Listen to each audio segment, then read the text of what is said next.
Eu estava deitado naquela cama fria de hospital, com aquele cheiro forte de desinfetante entrando pelas minhas narinas, quando percebi que ninguém ia aparecer. O relógio na parede marcava quase meia-noite. Fazia 8 horas que eu tinha ligado para cada um deles. 8 horas esperando, olhando para a porta, achando que a qualquer momento alguém ia entrar. Minha esposa, meu filho, minhas filhas, alguém, qualquer pessoa da minha família. Mas nada. Só o som dos monitores cardíacos apitando no corredor, o barulho dos passos apressados das enfermeiras e aquele silêncio ensurdecedor que gritava na minha cara: você tá sozinho. 60 anos de vida, 35 de casamento, 3 filhos criados com todo o amor e dedicação que um pai pode dar, e ali eu tava, sozinho como um cachorro abandonado na estrada, esperando entrar numa cirurgia que podia muito bem ser a última coisa que eu ia fazer nessa vida.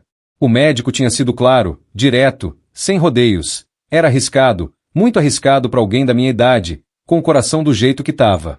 Ele falou em termos técnicos: artérias entupidas, pontes de safena, risco de parada cardíaca durante o procedimento, possibilidade de complicações pós-operatórias. Mas eu traduzi tudo numa palavra só: morte. Eu podia morrer. Tinha chance real de eu não acordar daquela cirurgia. E sabe o que doeu mais? Não foi o peito apertado, aquela sensação horrível de um elefante sentado em cima do meu tórax. Não foi o medo da morte, porque todo mundo com 60 anos já pensou sobre isso, já fez as pazes com a própria mortalidade de alguma forma. O que realmente doeu, o que partiu meu coração antes mesmo da cirurgia fazer isso, foi olhar para a porta daquele quarto e não ver nenhum deles entrando. Nenhum. Zero. Eu. Na dica de nada. Deixa eu voltar um pouco para vocês entenderem como eu cheguei até aqui. Como um homem que passou a vida inteira cuidando da família acabou abandonado num leito de hospital sem ninguém para segurar sua mão. Meu nome é Roberto, tenho 60 anos, e durante toda a minha vida eu fui aquele cara que sempre colocou a família em primeiro lugar. Sempre. Sem exceção. Sem reclamar. Achando que estava fazendo certo, que estava construindo algo sólido, que estava plantando amor e ia colher amor de volta. Trabalhei feito um condenado desde os 15 anos de idade. Quando meu pai morreu de repente, um infarto fulminante enquanto ele trabalhava na construção civil. Lembro até hoje do dia. Eu estava na escola, naquela época eu ainda estudava, sonhava em ser engenheiro, sabe? Tinha talento para matemática. Os professores viviam falando que eu tinha futuro. Aí veio a diretora me chamar no meio da aula, com aquela cara de enterro, e eu já sabia que tinha algo muito errado. Minha mãe estava lá, chorando, e ela mal conseguiu falar. Seu pai se foi, meu filho. Pronto. Acabou. Acabou meu sonho de ser engenheiro, acabou minha adolescência, acabou aquela ilusão que a gente tem quando é novo de que o mundo é cheio de possibilidades. De um dia pro outro, eu virei o homem da casa. Tinha 2 irmãos mais novos, o Rodrigo com 12 e a Fernanda com 8. Minha mãe trabalhava como empregada doméstica, ganhava uma miséria. Não dava nem para pagar o aluguel da casa humilde onde a gente morava. Larguei a escola no dia seguinte ao enterro do meu pai. Nem pensei 2 vezes. Fui atrás de qualquer emprego que me aceitasse. Consegui uma vaga de office boy numa empresa de contabilidade. Ganhava um salário mínimo e meio, trabalhava das 8 da manhã às 6 da tarde, correndo para todo lado da cidade entregando documentos. Mas não era suficiente. Então arrumei um segundo emprego como entregador de restaurante, das 7 da noite até meia-noite. E nos fins de semana, eu fazia bico de ajudante de pedreiro, carregando massa, tijolo, o que precisasse. Tinha semana que eu dormia 4 horas por noite. Tinha dia que eu passava mal de cansaço, mas não podia parar. Não podia. Porque tinha boca para alimentar, tinha luz para pagar, tinha água para pagar, tinha aluguel para pagar. Minha mãe chorava, dizia que eu estava me matando, que eu era muito novo para tanta responsabilidade. Mas o que eu ia fazer? Deixar meus irmãos passarem fome? Deixar a gente ser despejados? Fiz isso durante 7 anos. 7 anos trabalhando feito doido para sustentar a casa. Vi meus amigos terminarem o ensino médio, entrarem na faculdade, saírem para festa, namorarem, aproveitarem a juventude. Eu chegava em casa destruído, tomava um banho rápido, jantava qualquer coisa que minha mãe tinha deixado guardada, e dormia para acordar no dia seguinte e fazer tudo de novo. Nessa época, todo mundo me elogiava. Olha que filho maravilhoso! Olha que responsável! Que homem! As vizinhas viviam falando bem de mim para minha mãe. Os parentes distantes que nem ajudavam em nada adoravam me usar como exemplo para os filhos deles. Olha o Roberto, com a idade de vocês e já sustenta uma família inteira. Era bonito da boca para fora, mas ninguém oferecia ajuda de verdade, sabe? Era só elogio vazio mesmo. Foi nessa fase da minha vida, quando eu já tinha 25 anos e finalmente meus irmãos estavam encaminhados, o Rodrigo tinha arrumado um emprego bom e a Fernanda estava na faculdade com bolsa, que eu conheci a Mariana. Ela trabalhava numa loja de tecidos no centro da cidade, e eu passava por lá todo dia para entregar uns documentos num escritório que ficava no mesmo prédio. Naquela época eu já tinha conseguido um emprego melhor. Era assistente administrativo numa empresa média, ganhava razoável, tinha horário comercial. Ainda fazia uns bicos, mas já não era aquela correria maluca de antes. A primeira vez que eu vi a Mariana foi num dia de chuva. Ela estava na vitrine da loja, arrumando os manequins com vestidos novos, e quando ela se virou e o sol bateu no rosto dela através do vidro, eu jurei que era a mulher mais bonita que eu já tinha visto na vida. Cabelo castanho até os ombros, olhos verdes claros, sorriso que iluminava o ambiente inteiro. Fiquei que nem bobo olhando até ela perceber e acenar. Eu acenei de volta, sem jeito, e continuei andando, mas meu coração estava acelerado. A partir daquele dia, eu comecei a arrumar desculpa para passar na frente da loja. Ia por aquele caminho mesmo quando não era o mais curto. Acenava para ela, ela acenava de volta. Isso durou umas 2 semanas até que um dia ela estava na porta da loja, arrumando os tecidos numa arara, e eu finalmente juntei coragem. Oi, eu falei, parando na frente dela. Eu sempre passo aqui e... Bem, eu queria me apresentar. Meu nome é Roberto. Ela sorriu daquele jeito que fazia meu estômago dar cambalhotas. Eu sei. Você passa aqui todo dia. Achei que nunca ia falar comigo de verdade. Eu sou Mariana. A gente conversou ali uns 10 minutos. Ela me contou que trabalhava na loja fazia 3 anos, que morava com os pais num bairro próximo, que gostava de ler e de ver filmes românticos no cinema. Eu contei um pouco da minha vida, omitindo as partes mais difíceis porque não queria parecer um coitado. Quando eu finalmente tive que ir embora, ela falou, você podia passar aqui amanhã de novo. Na hora do almoço. A gente podia comer alguma coisa juntos. Saí dali flutuando. Comprei uma roupa nova com o dinheiro que eu tinha guardado, passei na barbearia, me arrumei todo. No dia seguinte, a gente almoçou num restaurante simples perto da loja dela, e foi perfeito. Ela ria das minhas piadas, me olhava com aqueles olhos verdes cheios de interesse, me fazia perguntas sobre mim. Começamos a nos encontrar todo dia no horário de almoço. Depois de 2 semanas, eu chamei ela para sair de verdade, no fim de semana. Fomos no cinema ver um filme romântico, não lembro qual era, mas lembro de ficar nervoso a sessão inteira querendo segurar a mão dela e sem coragem. Foi ela que tomou a iniciativa, pegou minha mão no meio do filme e entrelaçou os dedos com os meus. Eu achei que ia ter um treco ali mesmo. Depois do cinema, fomos caminhar numa praça, conversamos por horas. Foi quando ela me contou que tinha vindo de uma família com dinheiro, mas que os pais dela tinham perdido tudo no negócio mal feito uns anos atrás. Por isso ela trabalhava na loja, para ajudar em casa. Disse que queria casar com alguém que soubesse valorizar as coisas, que soubesse trabalhar, que fosse responsável. Eu não quero um playboy que nunca trabalhou na vida, ela falou. Quero alguém de verdade, sabe? Alguém que sabe o que é lutar. Naquele momento, eu achei que tinha encontrado minha alma gêmea. Alguém que entendia. Alguém que valorizava trabalho duro. Alguém que não ligava que eu não vinha de família rica ou que eu não tinha estudos. 3 meses depois, eu pedi ela em namoro oficialmente. Namoram.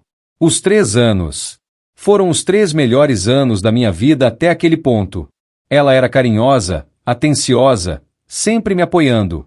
Quando eu reclamava do trabalho, ela massageava meus ombros. Quando eu estava para baixo, ela me levantava. Quando eu estava sem grana para um programa mais elaborado, ela dizia que só queria estar comigo, que não importava o lugar. Casei com ela achando que tinha acertado na loteria. Fiz uma festa simples, peguei dinheiro emprestado para pagar, mas foi lindo. Minha mãe chorou de felicidade. Meus irmãos ficaram felizes por mim.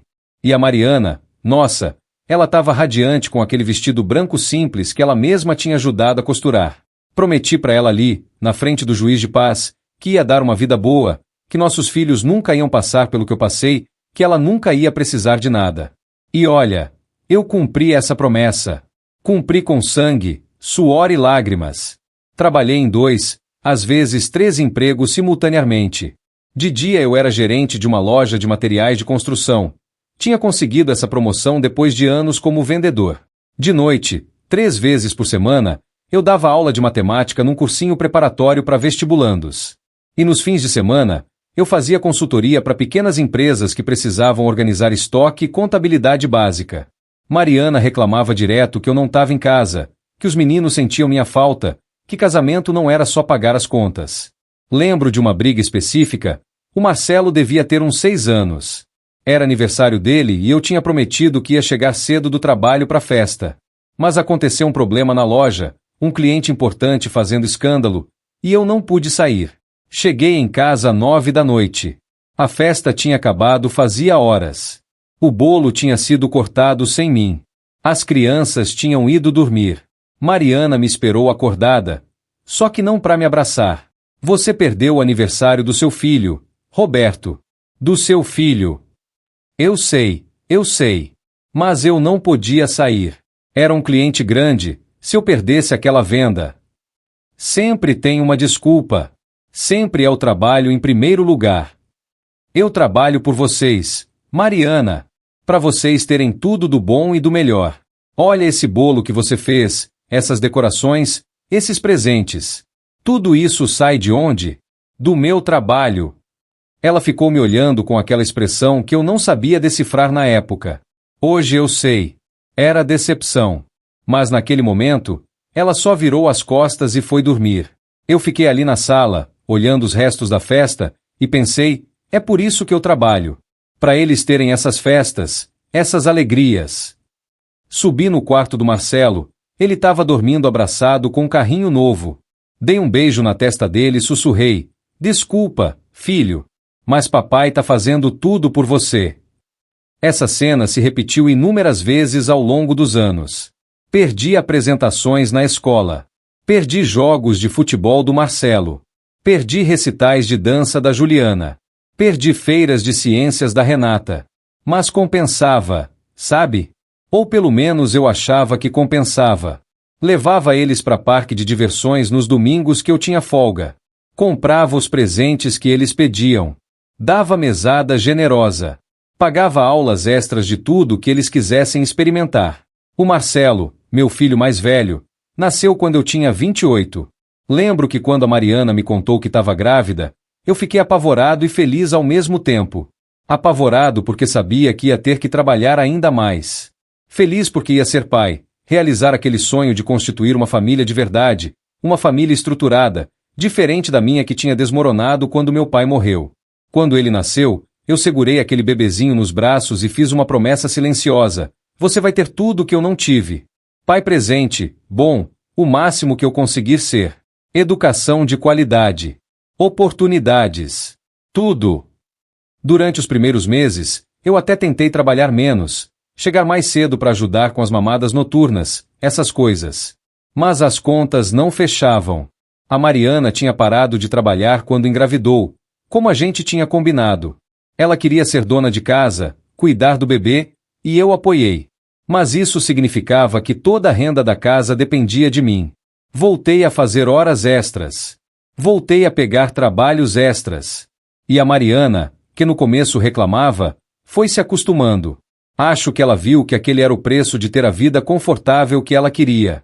Porque apesar de ela reclamar da minha ausência, ela nunca reclamava quando eu chegava com sacolas de compras. Nunca reclamava quando eu aumentava o valor que deixava para ela gastar com a casa.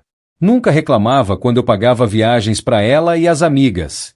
2 anos depois veio a Juliana. Linda, pequenininha, chorona pra caramba. Mais uma boca para alimentar, mais responsabilidade. Aluguei uma casa maior, num bairro melhor. Queria que meus filhos crescessem num lugar seguro, com quintal para brincar. O aluguel era o triplo do que eu pagava antes, mas eu dei conta. Como? Aceitando um emprego de gerente que pagava mais, mas exigia muito mais horas. Saía de casa às 6 da manhã, voltava às 10 da noite. Via os meninos dormindo quando saía e dormindo quando chegava. Mas compensava com os fins de semana. Eu dizia para mim mesmo. 3 anos depois da Juliana, veio a Renata. Nossa caçula. Dessa vez eu já estava mais estruturado financeiramente, mas também mais sobrecarregado. 3 crianças para criar, casa para manter, contas que não paravam de chegar. Foi quando eu comecei a dar aulas à noite também. Matemática sempre foi meu forte, e o cursinho pagava bem por hora aula. Significava que eu não ia estar em casa de segunda, quarta e sexta noite. Mas significava também que eu ia poder colocar os 3 em escola particular. E eu coloquei. A escola mais cara da região. Aquela que todos os pais de classe média aspiravam matricular os filhos. Uniformes caros, material didático importado, professores qualificados, estrutura impecável. Eu me orgulhava demais quando ia buscar eles na escola, raramente porque normalmente era Mariana, mas quando eu ia, veria os outros pais, muitos com carros melhores, roupas mais finas, e pensava, mas meus filhos estão aqui também. Estão tendo a mesma educação que os filhos desses caras ricos têm. Eu consegui. O Marcelo sempre foi inteligente. Notas altas, prêmios de melhor aluno, participava de Olimpíadas de Matemática. Eu me via nele, sabe? Aquela facilidade com números que eu tinha quando novo, antes de ter que largar os estudos. Incentivava ele demais. Pagava professores particulares para reforço, mesmo ele não precisando, só para garantir que ele ia ter o melhor. Quando ele disse que queria fazer engenharia, igual eu tinha sonhado, meu coração inchou de orgulho. Pai vai fazer acontecer, filho. Você vai ser engenheiro. Vai realizar o sonho que eu não pude realizar. E eu fiz acontecer. O Marcelo passou no vestibular de uma universidade particular renomada. A mensalidade custava um absurdo. Mais do que eu ganhava num mês de trabalho na loja. Mas eu não pensei 2 vezes. Vendi o carro que eu tinha comprado fazia pouco tempo, voltei a andar de ônibus. Peguei mais horas de consultoria. Dei aula de reforço particular aos sábados. Fiz o que foi preciso para pagar aquela mensalidade. Roberto, você tá maluco? A Mariana falou quando eu contei que tinha vendido o carro. Como a gente vai se virar sem carro? A gente se vira. Eu pego ônibus, você pega ônibus, não tem problema. Mas o Marcelo não pode perder essa oportunidade. É o futuro dele que tá em jogo. Ela revirou os olhos, mas não discutiu muito. Acho que no fundo ela gostava de poder dizer para as amigas que o filho estava numa universidade particular de renome. A Juliana foi diferente. Ela sempre foi a mais determinada dos 3. Desde pequena dizia que queria ser médica. Vou salvar vidas, papai. Ela falava com aqueles olhinhos brilhando. Como eu ia negar um sonho desses? Médica. Minha filha médica. Quando ela se formou no ensino médio com notas excelentes, ela quis fazer cursinho preparatório para medicina. O cursinho mais caro e concorrido da cidade. Paguei. 2 anos de cursinho intensivo. Até que ela passou. Passou em medicina numa particular boa. 6 anos de curso. 6 anos de mensalidade que era o dobro do que eu pagava pro Marcelo. Fui ao banco, fiz empréstimo consignado. Comprometendo meu futuro, minha aposentadoria, mas tudo bem. Era pela minha filha. Era pelo sonho dela. Lembro do dia que ela entrou na faculdade de medicina. Ela estava tão feliz, com aquele jaleco branco novinho, batendo foto para tudo quanto é lado. Eu olhei para ela e pensei, valeu a pena. Todo o sacrifício valeu a pena. Como eu estava enganado. A Renata, a caçula, sempre foi a mais mimada. Era bebê da família, e confesso que eu e a Mariana fazíamos todas as vontades dela. Quando ela falou que queria estudar fora, fazer intercâmbio em país de primeiro mundo, eu quase tive um troço. Era caro. Muito caro. Absurdamente caro. Mas a Mariana insistiu. Roberto, olha a oportunidade que é. Ela vai aprender uma língua fluentemente, vai ter experiências internacionais, vai crescer como pessoa. Mariana, não sei se a gente tem condição. Você sempre dá um jeito, Roberto. Sempre deu. Os outros 2 você conseguiu dar tudo. Não pode deixar a Renata para trás. Aquilo mexeu comigo. Realmente, eu não podia tratar ela diferente dos irmãos. Tinha um terreno que eu tinha comprado anos atrás, quando eu tinha um dinheiro extra, pensando na aposentadoria. Era num bairro em desenvolvimento, tinha se valorizado bem. Vendi. Usei o dinheiro para mandar a Renata passar um ano estudando fora. Ela foi, viveu essa experiência incrível, voltou cheia de histórias, cheia de si mesma, cheia de ideias de como o Brasil estava atrasado e como lá fora era melhor. E a Mariana? A Mariana nunca precisou trabalhar. Eu fazia questão absoluta disso. Ela merecia ter uma vida tranquila, sem estresse. Eu via as mulheres dos meus colegas de trabalho, todas trabalhando também, dividindo as despesas, e eu me orgulhava de poder dizer: minha esposa não precisa trabalhar. Eu dou conta de tudo. Ela ficava em casa, cuidava das crianças quando eram pequenos, cuidava da casa, com a ajuda de diarista que eu pagava 3 vezes por semana porque era muito serviço. Ela tinha tempo livre para ir na academia, para se encontrar com as amigas, para fazer cursos de artesanato, de culinária, essas coisas. Eu dava uma mesada para ela também, além do dinheiro das despesas da casa, para ela gastar com o que quisesse. Cabeleireiro, roupa, maquiagem, o que ela quisesse. Era a vida que ela sempre quis. A vida confortável que tinha perdido quando a família dela quebrou. E eu, orgulhoso feito um pavão, achava que estava sendo o melhor marido do mundo. O melhor provedor. O cara que realizava sonhos. A gente morava numa casa boa, 3 quartos, 2 banheiros, quintal espaçoso num bairro de classe média. Não era mansão, mas era bonita, aconchegante, bem cuidada. Tinha carro na garagem, depois que eu consegui comprar outro, levou uns anos. Tinha geladeira sempre cheia das melhores marcas. As crianças andavam bem vestidas, com tênis de marca, mochilas caras. Tínhamos TV a cabo, internet boa, videogames para os meninos, computador para estudos. Eu me orgulhava disso. Me orgulhava de olhar ao redor e ver que eu tinha conseguido. Conseguido dar para minha família tudo que eu não tive. Eles não passavam necessidade. Não precisavam trabalhar cedo como eu. Podiam focar nos estudos, nos sonhos, em se desenvolver. Eu tinha conseguido quebrar o ciclo de pobreza. Ou pelo menos era isso que eu achava. Mas sabe uma coisa engraçada? Quanto mais eu dava, menos eles pareciam valorizar. O Marcelo se formou, arrumou um emprego excelente numa multinacional, casou com uma moça de família rica e meio que sumiu. Passava aqui em casa uma vez por mês, ficava meia hora, sempre com pressa, sempre olhando pro celular.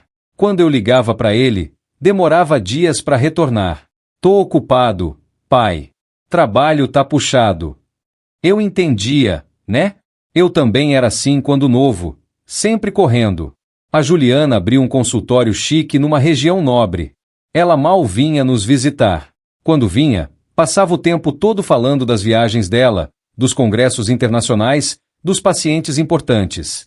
Tentava puxar assuntos sobre minha saúde, sobre como eu estava me sentindo, mas ela só dava respostas rápidas e mudava de assunto. Pai, você tem que procurar um médico particular, esse sistema público é horrível. Como se eu tivesse dinheiro para isso depois de gastar tudo com a educação deles. A Renata voltou do intercâmbio completamente diferente. Arrumou um emprego numa empresa de tecnologia, ganhando bem, mas vivia me criticando. Criticava a casa, criticava o bairro, criticava meu jeito de viver. Pai, o senhor tem que se atualizar, o mundo mudou. Ela queria que eu aprendesse a usar redes sociais, que eu comprasse um smartphone melhor, que eu fizesse isso e aquilo. Mas nunca perguntava se eu estava bem, se eu precisava de alguma coisa. Mariana também mudou com o tempo. Ou talvez eu que não tinha percebido antes, estava tão ocupado trabalhando que não via. Ela começou a reclamar de tudo. Que a casa era velha, que o carro era velho, que as amigas dela tinham coisas melhores. Começou a fazer tratamentos estéticos caros, a comprar roupas de marca, a viajar com as amigas. Eu pagava tudo, claro. Era minha esposa, minha obrigação cuidar dela. Aí chegou aquele dia. Faz 1 ano e meio agora. Eu estava no trabalho, já cansado, com 60 anos nas costas e uma dor no peito que não passava. Tinha aguentado firme a semana toda, mas naquele dia a dor ficou insuportável. Forte demais. Pedi ajuda para os colegas de trabalho e fui direto para o hospital mais próximo. No pronto-socorro, fizeram os exames e o médico veio com aquela cara séria falar comigo. Seu Roberto, o senhor teve um infarto. Não foi grave dessa vez, mas seu coração está muito debilitado. O senhor tem várias artérias entupidas, vai precisar fazer uma cirurgia de ponte de safena urgente. É arriscado, mas se não fizer, o próximo infarto pode ser fatal. Eu tava sozinho ali. Liguei para Mariana, expliquei a situação. Ela ficou em silêncio por uns segundos e depois falou: Roberto, eu não posso ir agora. Tô no salão, marquei faz 2 semanas. Além do mais, você sempre foi forte, vai ficar bem. Depois eu passo aí. E desligou. Liguei pro Marcelo. Secretária eletrônica. Mandei mensagem. Visualizou e não respondeu. Liguei pra Juliana. Pai, tô atendendo um paciente, não posso falar agora. Te ligo mais tarde.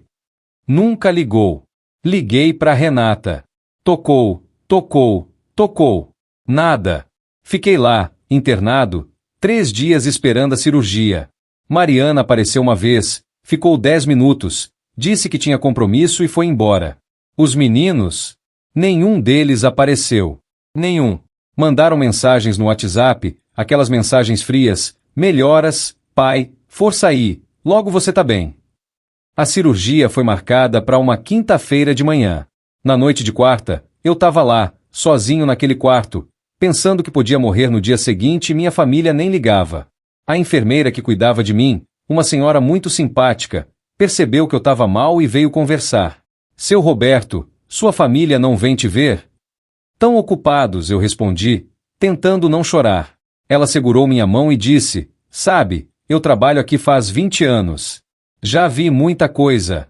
E uma coisa que eu aprendi é que a gente não pode viver a vida só pros outros. Tem que viver pra gente também. Aquilo mexeu comigo. Fiquei a noite inteira acordado, pensando em tudo que eu tinha feito, em todas as escolhas que eu tinha tomado. Será que tinha valido a pena? Será que eu tinha errado em algum lugar? A cirurgia foi bem, graças a Deus. 6 horas de procedimento, mas eu sobrevivi. Acordei na recuperação, meio tonto, com aquela dor no peito, mas vivo. Procurei alguém conhecido. Nada. Só enfermeiras e médicos desconhecidos. Fiquei mais uma semana internado. Mariana apareceu 2 vezes.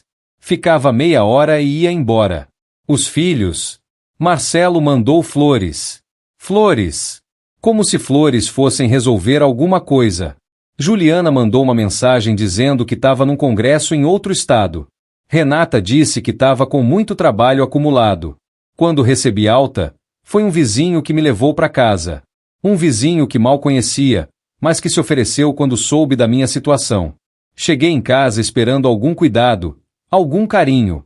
Mariana estava na sala mexendo no celular. Olhou para mim e falou: você tá bem? Consegue se virar sozinho? Porque eu marquei de viajar com as meninas amanhã. Você vai viajar? Eu acabei de sair de uma cirurgia de coração. Roberto, você mesmo disse que a cirurgia foi bem. Você é forte, sempre foi. Além do mais, essa viagem tá marcada faz meses. Não vou cancelar por causa disso. Por causa disso. Como se minha vida não valesse nada. Ela viajou. Passou 10 dias fora.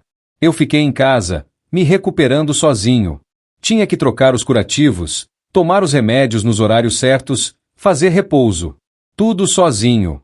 Os meninos ligavam de vez em quando, mas era sempre aquela conversa rápida, superficial. Ninguém vinha me visitar. Foi nessa época que eu comecei a realmente pensar na minha vida. 60 anos. Quase morri. E pra quê? Pra quem?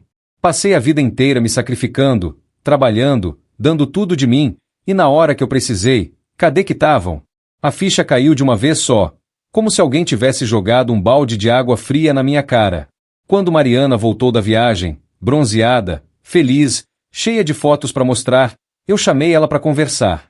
Falei que a gente precisava ter uma conversa séria sobre nosso casamento, sobre como eu estava me sentindo abandonado. Abandonado? Roberto, não exagera.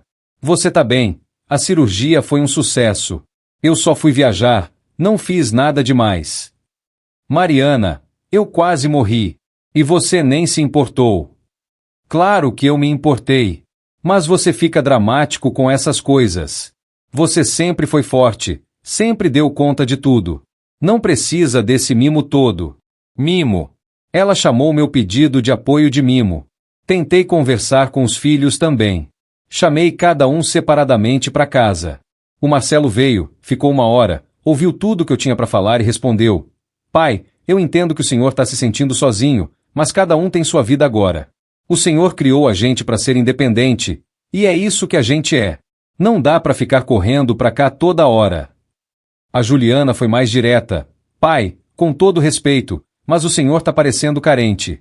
Todo mundo passa por cirurgia e fica bem. O senhor está fazendo tempestade em copo d'água. E outra, eu sou médica, sei que o senhor está bem. Não precisa desse drama todo. A Renata nem veio pessoalmente. Falamos por videochamada. Pai, olha, eu acho que o senhor precisa ver um psicólogo. Tá com cara de depressão pós-cirúrgica. É normal. Mas não põe essa culpa na gente, porque a gente não tem nada a ver com isso. Foi nesse momento que eu percebi. Eles não ligavam. Realmente não ligavam. Eu tinha passado a vida toda acreditando que família era tudo, que se você cuidasse bem da sua família, eles cuidariam de você quando precisasse. Mas não era assim que funcionava. Pelo menos não na minha família. Entrei numa depressão profunda. Parei de comer direito, parei de cuidar de mim. Ficava o dia inteiro deitado, pensando onde eu tinha errado. Será que eu tinha dado amor demais? Será que eu tinha mimado demais? Ou será que eu tinha trabalhado tanto que eles nunca criaram um vínculo real comigo? Foi o vizinho que me levou para o hospital, o seu Hélio, que me salvou dessa.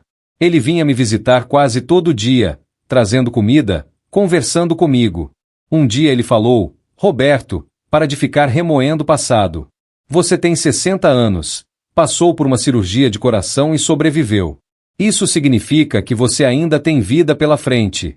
Para de desperdiçar esse tempo com gente que não te valoriza e começa a viver para você. Aquilo acendeu uma luz em mim. Ele estava certo. Eu tinha sobrevivido. Tinha ganhado uma segunda chance. Por que eu ia desperdiçar ela sendo infeliz? Comecei a me cuidar. Voltei a comer direito. Comecei a caminhar todo dia, seguindo as orientações médicas. Fiz fisioterapia cardíaca, mudei minha alimentação. Comecei a fazer coisas que eu gostava, mas nunca tinha tido tempo para fazer. Voltei a ler, coisa que eu adorava quando jovem, mas abandonei por falta de tempo. Comecei a frequentar um grupo de apoio para pessoas que tinham passado por cirurgias cardíacas. Ali eu conheci outras pessoas na mesma situação, alguns até abandonados pelas famílias também. Mariana não gostou nada dessa minha mudança. Ela queria que eu voltasse a ser o Roberto de sempre, o provedor, o que resolvia tudo, o que bancava tudo. Mas eu não era mais aquele cara. Eu tinha mudado. Roberto, você tá diferente. Tá estranho. Estranho como, Mariana? Tá mais egoísta. Só pensa em você. Outro dia eu pedi para você me dar dinheiro para fazer um tratamento facial e você disse que não tinha. Eu disse que não tinha porque realmente não tenho. Você sabe que eu tô de licença médica, recebendo menos. E o dinheiro que tenho, tô guardando para minha recuperação. Mas você sempre deu um jeito. Pois é, Mariana. Mas agora eu não vou mais dar jeito. Se você quer fazer tratamento, trabalha e paga. Ela ficou furiosa. Começou a dormir em outro quarto, a falar mal de mim pros filhos, pros amigos dela. Mas eu não tava nem aí. Pela primeira vez na vida, eu tava colocando eu em primeiro lugar. Os meses foram passando. Fui melhorando, ficando mais forte. Voltei a trabalhar, mas dessa vez de um jeito diferente. Peguei um emprego mais leve, com horário flexível, que me dava tempo para cuidar de mim. Ganhava menos, mas estava bem com isso. Não precisava mais bancar estilo de vida de ninguém. Os filhos continuavam distantes. Ligavam de vez em quando, sempre cobrando alguma coisa. O Marcelo queria que eu ajudasse financeiramente na compra de um apartamento melhor. A Juliana queria que eu investisse numa ampliação do consultório dela. A Renata queria dinheiro emprestado para fazer uma viagem. Todos receberam a mesma resposta: não. Não? Pai, mas o senhor sempre ajudou a gente. Pois é, filho. Mas agora não vou mais ajudar. Vocês são adultos, formados, com empregos bons. Se virem. Eles ficaram chocados. Mariana ficou indignada. Como você pode negar ajuda para os seus próprios filhos? Da mesma forma que eles negaram ajuda para mim quando eu quase morri. Isso foi há 6 meses atrás. De lá para cá, o silêncio foi quase total. Eles pararam de ligar, de mandar mensagem, de aparecer. Mariana passou a me tratar como um estranho dentro de casa. Mas eu tava bem. Tava em paz. Tinha meus amigos do grupo de apoio, tinha meu vizinho Hélio, tinha minha rotina saudável, tinha meus livros, tinha minha paz. Até que há 3 semanas tudo mudou. O Marcelo me ligou. Voz embargada, chorando. Pai, eu preciso falar com o senhor pessoalmente. É urgente. Fiquei preocupado. Será que tinha acontecido alguma coisa grave? Ele veio em casa naquela mesma tarde. Tava destruído, olhos vermelhos, mãos tremendo. Pai, eu tô com um problema sério. O que aconteceu, filho? A empresa onde eu trabalho tá falindo. Descobrimos que os donos estavam desviando dinheiro, e agora tá tudo indo pro ralo. Vão demitir todo mundo. E pai, eu tô cheio de dívidas. Financiei o apartamento novo, o carro novo, as viagens. Tá tudo no nome da empresa ainda, como benefícios. Se eu for demitido, perco tudo.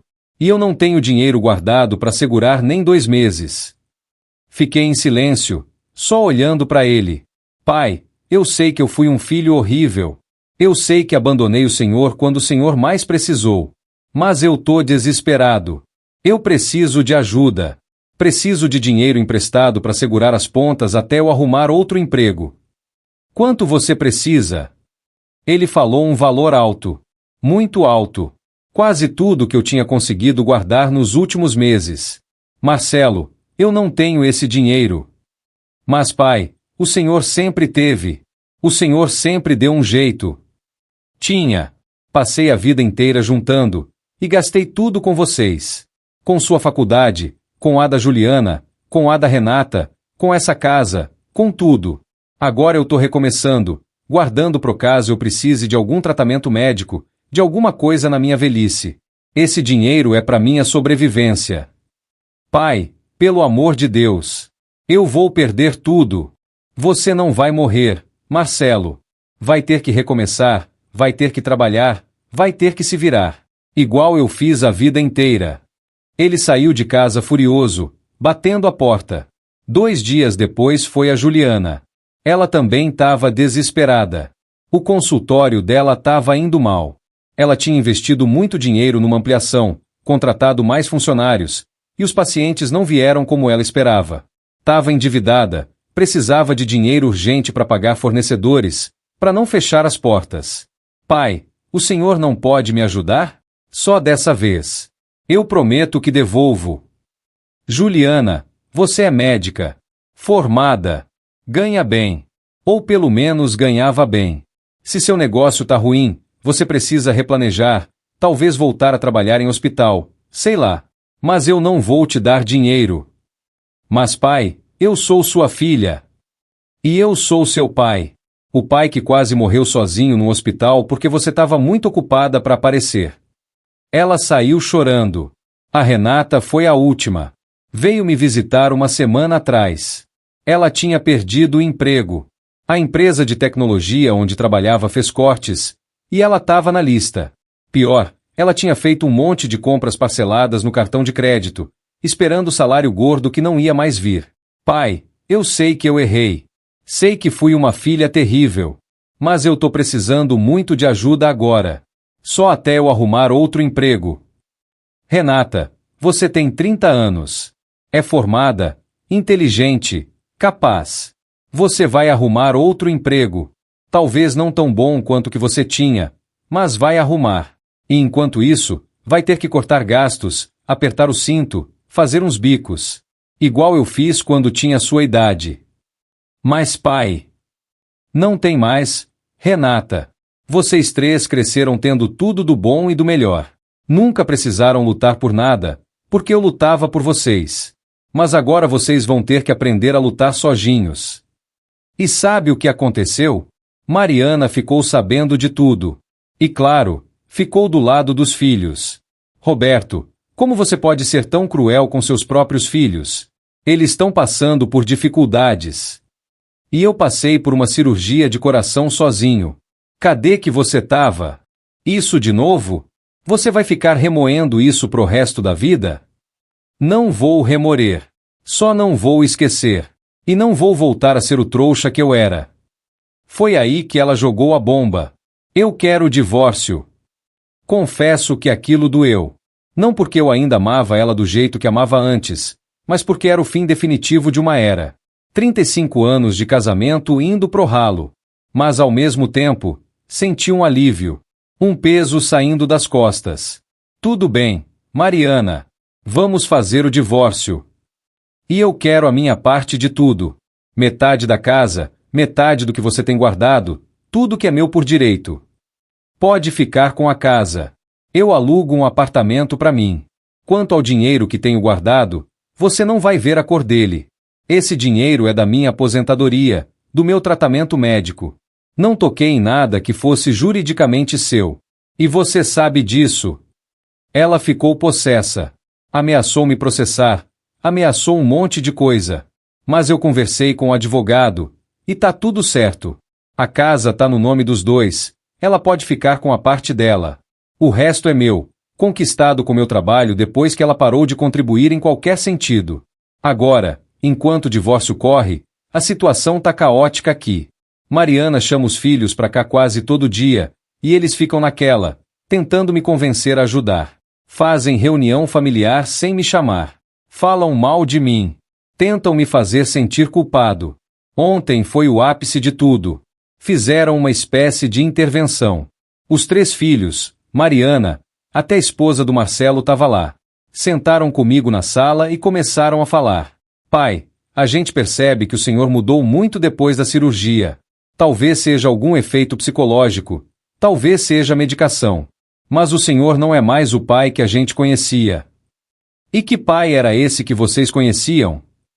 Um pai presente, amoroso, que sempre ajudava a gente. Presente. Eu trabalhava 70 horas por semana para pagar as coisas de vocês. Mal via vocês crescerem. Como eu era presente. O Senhor sabe o que a gente quer dizer, Pai. O Senhor sempre foi nosso porto seguro. E agora, quando a gente mais precisa, o Senhor vira as costas. Igual vocês fizeram comigo quando eu estava naquele hospital, sozinho, esperando uma cirurgia que podia me matar. Silêncio.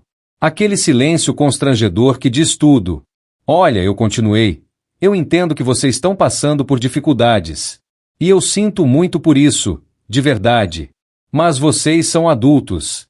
Adultos formados, capazes, inteligentes. Vocês vão superar isso. Vão ter que trabalhar, que lutar, que suar. Vai ser difícil. Mas vocês vão conseguir. Igual eu consegui quando não tinha nada. Mas o Senhor tem condições de ajudar. Tenho. Mas não vou. Porque vocês precisam aprender que as coisas não caem do céu. Que a vida não é fácil. Que você tem que correr atrás. E principalmente, vocês precisam aprender a valorizar as pessoas. A estar presente quando alguém precisa de verdade, não só quando quer alguma coisa. O Marcelo se levantou, vermelho de raiva. O senhor é um egoísta. Um velho egoísta e rancoroso. Pode ser. Mas sou um velho egoísta e rancoroso vivo. Porque eu aprendi a cuidar de mim. Coisa que vocês nunca aprenderam. Eles foram embora. Desde então, ninguém mais ligou. E sabe de uma coisa? Eu tô em paz. Pela primeira vez em 60 anos, eu tô realmente em paz. Não quer dizer que não dói. Dói. Dói muito. São meus filhos. É a mulher com quem eu dividi mais de 3 décadas da minha vida. Mas a dor de ser abandonado quando eu quase morri doeu muito mais. A dor de perceber que eu era só um provedor, um banco ambulante, e não uma pessoa para eles, doeu muito mais. Agora eu tô vivendo para mim. Acordo todo dia, faço minha caminhada, tomo meu café da manhã saudável, leio meus livros, encontro com meus amigos do grupo de apoio. Tô planejando uma viagem, a primeira viagem da minha vida que vai ser só para mim, não para família, não para trabalho. Vou conhecer o litoral, Ficar uns dias na praia, só relaxando. O seu Hélio me disse outro dia: Roberto, você tá radiante. Parece que rejuvenesceu 10 anos. E eu me sinto assim. Mais leve. Mais livre.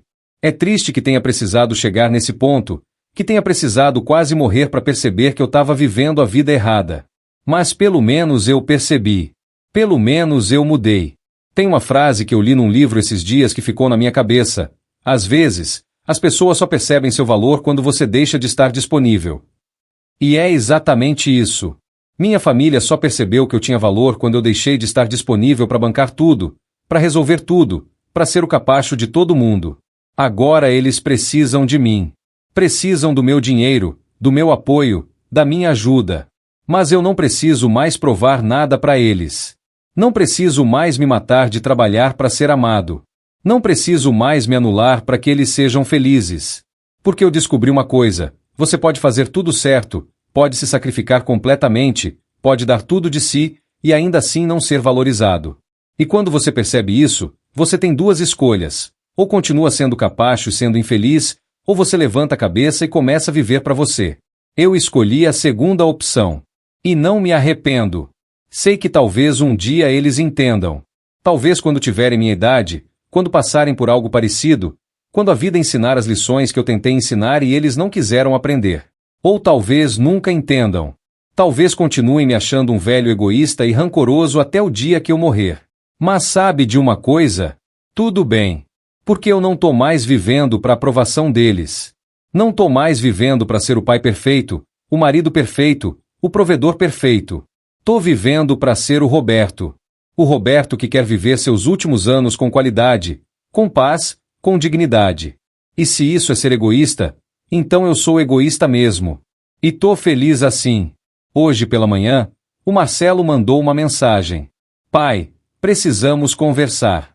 As coisas aqui tão muito ruins. Por favor.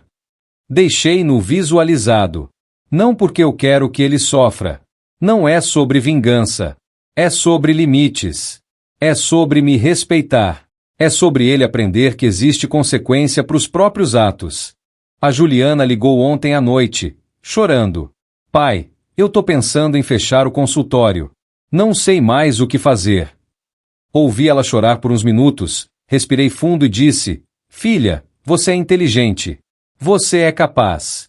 Você vai descobrir o que fazer. Mas não vai ser eu quem vai resolver isso para você. Ela desligou na minha cara. A Renata tá postando coisas nas redes sociais dela, coisas do tipo: família nem sempre te apoia quando você mais precisa, com aquelas frases de impacto.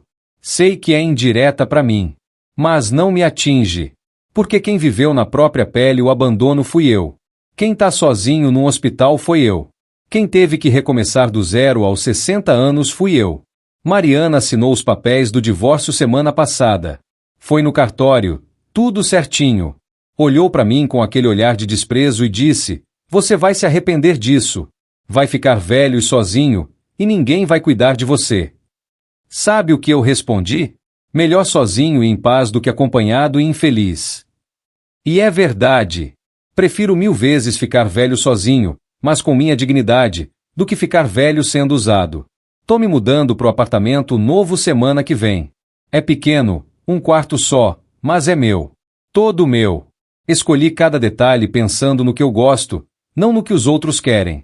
Vou ter minha varanda com vista pro parque, minha estante de livros, meu cantinho de paz. O seu Hélio vai me ajudar com a mudança. Alguns amigos do grupo de apoio também se ofereceram.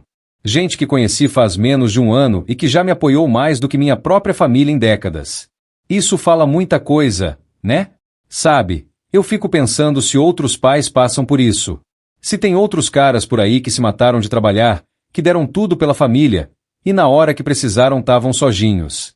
Acho que sim. Acho que é mais comum do que a gente imagina.